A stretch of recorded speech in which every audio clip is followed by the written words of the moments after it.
រថយន្ត Jet 2 PHEV មានបំពាក់មុខងារគ្រប់គ្រងកម្រិតថាមពលអគុយនិងសាំងដែលហៅថា Smart Battery Saver Mode ឬអាចហៅឲ្យខ្លីថា Smart Power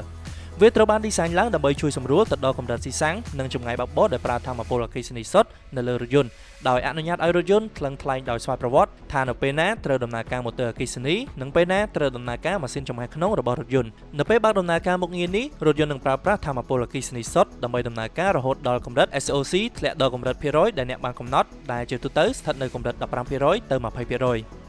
នៅពេលថាមពលអគុយធ្លាក់ដល់កម្រិតនោះរថយន្តនឹងដំណើរការនៅក្នុង Hybrid Mode វិញដោយស្វ័យប្រវត្តិតែម្ដងម៉ាស៊ីនចំហេះក្នុងរថយន្តនឹងដំណើរការហើយរក្សាកម្រិតភាគរយនៃអគុយដែលនៅសល់ដើម្បីជួយដល់កម្រិតសន្សំចៃទាំងមូលតែម្ដងអ្នកអាចប្រើប្រាស់មុខងារ Smart Battery Saver Mode សម្រាប់ការបើកបរប្រចាំថ្ងៃនៅក្នុងទីក្រុងជាពិសេសនៅក្នុងស្ថានភាពចរាចរណ៍ Stop and Go អ្នកក៏អាចប្រើប្រាស់មុខងារ Smart Battery Saver Mode នៅពេលដែលអ្នកមិនអាចរកស្ថានីយ៍សាកភ្លើងរថយន្តបានភ្លាមៗដែរព្រោះរថយន្តនឹងប្រើប្រាស់ម៉ាស៊ីនចំហេះក្នុងដើម្បីបន្តសាកភ្លើងតែឲ្យអគុយខណៈពេលអ្នកកំពុងតែបើកបរតែម្ដងសូមចូលទៅកាន់ម៉ឺនុយនៅលើអេក្រង់ផ្នែកកណ្ដាលរួចចុចយកម៉ឺនុយ Hybrid នោះអ្នកនឹងឃើញមុខងារ Smart Battery Saver Mode នៅផ្នែកខាងក្រោមនិងខាងស្ដាំនៃអេក្រង់ផ្នែកកណ្ដាលតែម្ដង